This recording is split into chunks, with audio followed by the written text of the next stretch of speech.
C'est bon le chat, on peut y aller ou... Parce que là on va voir ton cul là. Salut l'équipe, on fait le point en ce vendredi 13 sur le marché crypto après le cataclysme qu'il y a eu sur la blockchain Terra. Donc on va faire un petit peu le tour sur le BTC, voir l'order flow, voir si le sentiment est en train de se retourner après cette grosse période difficile. Donc là je vous ai affiché le BTC en weekly et donc vous l'avez vu, on est venu taper jusqu'à un point bas, donc là c'est là sur Binance, hein, les 26 700. Et donc on est venu commencer à taper dans la zone de rechargement de longue de tout le mouvement, de tout ce mouvement là ici. Vous l'avez vu avec cette mèche là, je vous affiche la RLZ longue. Donc là on est sur des niveaux qui à long terme évidemment commencent à être intéressants. Premier point à noter, c'est que évidemment déjà, eh bien, on ne sait pas si c'est un bottom. D'accord, on va voir la courbe en daily, mais là pour le moment, on affiche un nouveau plus bas, un gros nouveau plus bas. Et la première chose, moi, qui m'interpelle évidemment, c'est ça. Regardez tout ce creux là dans le volume profile, notamment jusqu'à ce niveau-là, sous la barre des 20 000. D'accord. Donc ça, c'est un premier élément qu'il faut garder en tête. D'accord. Ceux qui pensent que on a tapé le bottom et que c'est terminé, je vous laisse choisir votre stratégie.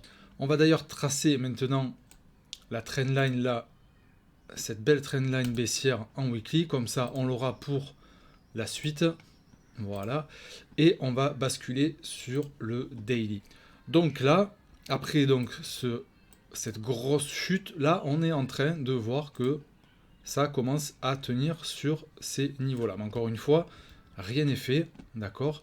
Le signe en daily qui est intéressant à voir, c'est que là, on est en train, donc, enfin, de renverser la tendance, là, avec un petit signe local en faveur des boules, d'accord. Là, on avait un nouveau plus bas, et à la clôture de la mèche, ici, on est en train...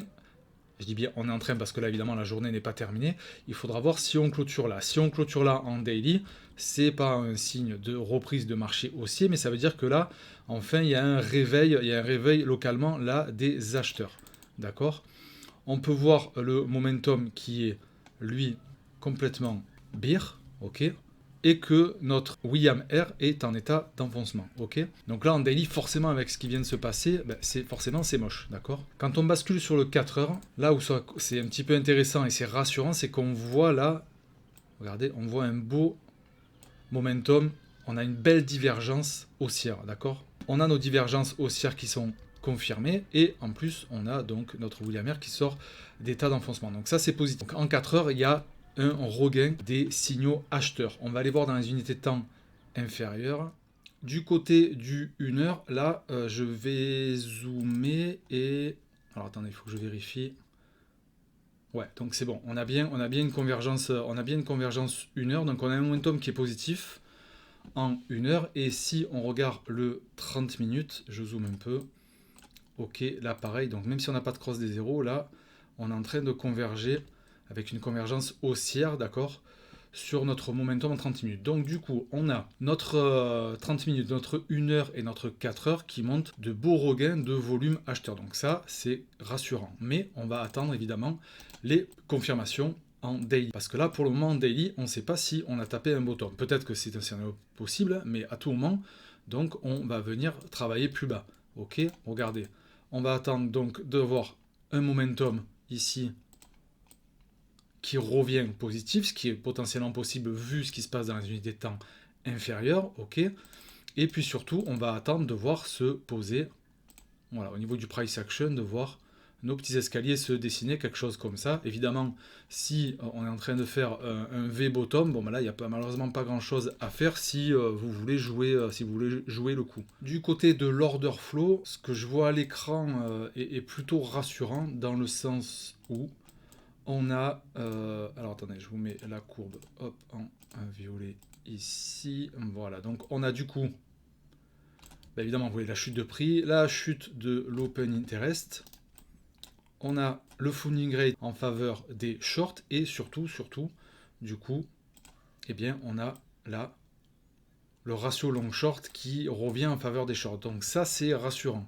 c'est rassurant parce que du coup, ça, ce genre de mouvement-là, on peut se rendre compte que donc la majorité, là, surtout ici, dans cette descente-là, a essayé de commencer à shorter. On le peut le voir d'ailleurs sur ces mouvements ici, là, ces petits yo-yo qu'il y a eu sur l'Open Interest, moi je l'interprète comme ça, c'est qu'évidemment il y a eu des clôtures de position, puis on a essayé, si je zoome là, à ce moment-là, ici, là, sûrement de renvoyer la balance en essayant de shorter le marché. Donc ça, c'est rassurant. Vous couplez ça au niveau du sentiment, avec le fait qu'on soit dans une peur extrême, parce que là, avec ce qui vient de se passer sur la blockchain Terra, c'est une catastrophe. Il y en a qui ont beaucoup perdu d'argent. L'écosystème crypto a pris cher, mais c'est là qu'on voit que la solidité du BTC, malgré cette claque, et donc là, de voir ce mouvement-là, c'est plutôt rassurant. Il faudrait que ça continue dans ce sens-là, c'est-à-dire de voir toujours ce funding rate qui est négatif, le ratio long short en faveur des shorts, même si là on a un petit regain des longues,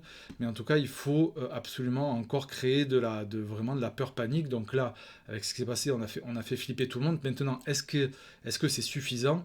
Eh bien ça, toujours pas de boule de cristal, seul l'avenir nous le dira. D'ailleurs, un élément plutôt négatif, c'est quand on voit donc sur l'écran de gauche là les spreads des différents exchanges. Donc je sais pas pourquoi. Bon là vous avez Binance, FTX. Je sais plus pourquoi ils sont pas marqués, mais c'est pas grave.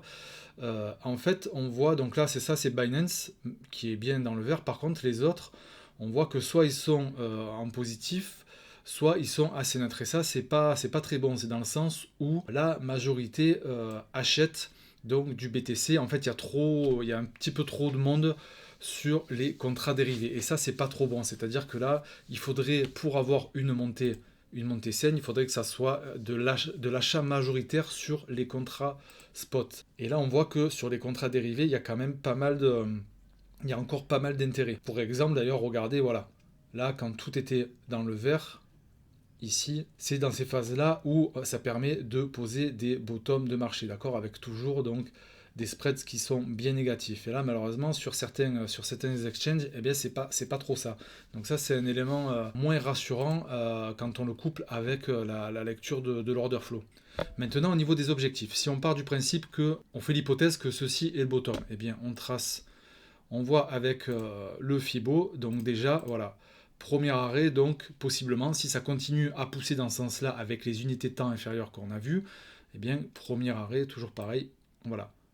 Potentiellement, on peut revenir sur le premier arrêt. Pour le scénario défavorable, donc avec ce qu'on a dit tout à l'heure, eh bien, on a potentiellement des targets, je vais vous les afficher avec les extensions de Fibo, ici, là, au niveau des 23 000, ce qui correspondrait en plus, là, ici, avec ce niveau-là, ici, là, à cet endroit-là, d'accord? Sachant que là, on a travaillé, pour rappel, nous, on était, regardez, là, on est sur ce niveau ici, là, d'accord? On est en train de travailler celui-là. Donc, si ça cède, on a ce niveau-là qui correspondrait au 1,618 des accessions de Fibonacci et qui correspondrait, comme j'ai montré tout à l'heure en début de vidéo, avec ce niveau-là, le niveau bas dans le creux du volume profile ici. Donc si jamais on est dans le cas où il y a assez de force pour qu'on pousse un peu, du coup on viendrait, si on passe les 38,2, ça voudrait dire qu'on vient réintégrer potentiellement le bas du range. Donc il y a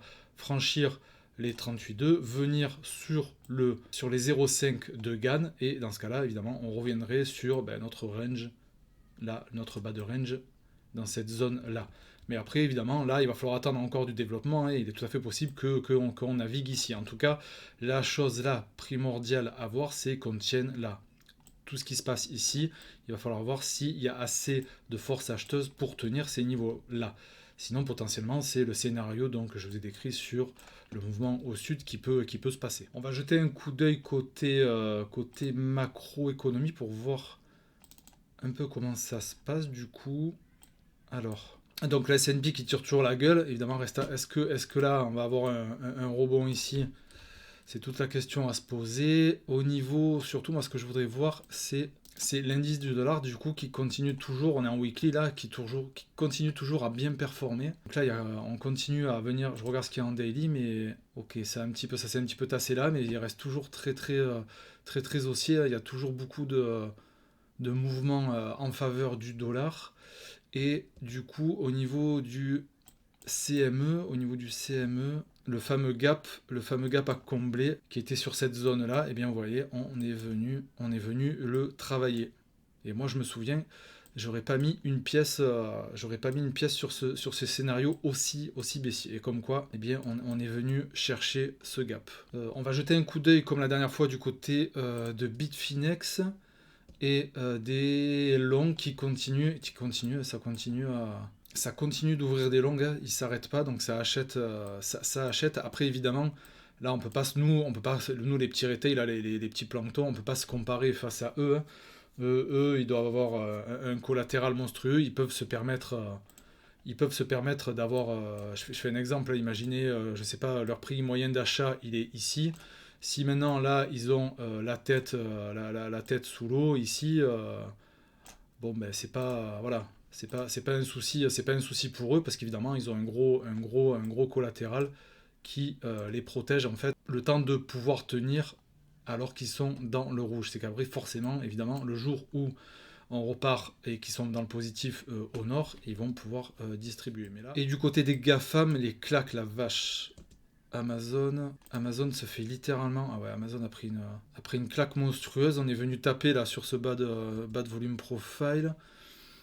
Apple qui a tenu ce support, qui est en train de tenir ce support là. Facebook qui est en train de taper, on est en weekly là, ok, qui est en train de taper des doubles bottoms. Tesla, Microsoft c'est pas joli. Ok, donc ouais. Là, quand on regarde la situation macro, c'est vrai qu'il n'y a pas forcément quelque chose de rassurant. Hein. On voit des courbes qui sont pas jolies, qui nous dessinent quelque chose de bear. On continue à avoir beaucoup de mouvements sur le dollar index, hein. Beaucoup de transferts sur le dollar pour se protéger. Et malgré tout, quand même, un achat massif des gros portefeuilles qui achètent et qui tiennent leur longue malgré la situation. Voilà, donc petit récap, c'est encore un petit peu tôt pour parler d'un bottom, évidemment, ça serait bien trop précoce.